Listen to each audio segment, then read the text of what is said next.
አብርሽ ለፍቅር እንግዲህ አሁንም ሰላም ነሽ፣ ባንቺ ነው ደስታ ማገኘው፣ ካንቺ ጋር ነው የምስቀው፣ ለአንቺ ጋር ንዝንዝ የለም፣ ጭቅጭቅ የለም፣ መጨቃጨቅ የለም፣ አሁን ሰላሜን አግኝቻለሁ ብሎ እንግዲህ የመጀመሪያ ፍቅሩን የመጀመሪያ ልቡን የከፈተላት ሴት እንግዲህ ይዞ መጥቷል። እንደምታዩት እንግዲህ ማለት ነው።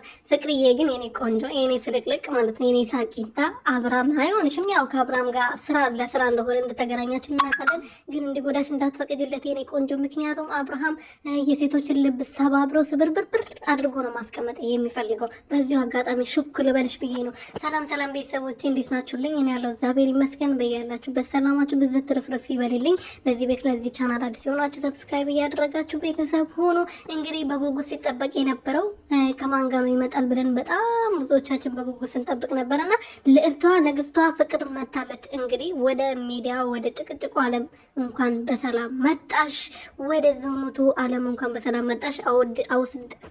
አይኔ አማርኛ ችግር ሳወድስሽ ኖሬ አሁን እያናደርሽኝ ነው። ከዚህ ሰውዬ ራቂ።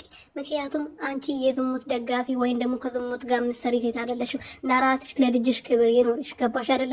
አብርሃም ከሆንሽ ደግሞ ዝሙተኛ መሆንሽ መባልሽ የማይቀር ነገር ነው የኔ ቆንጆ።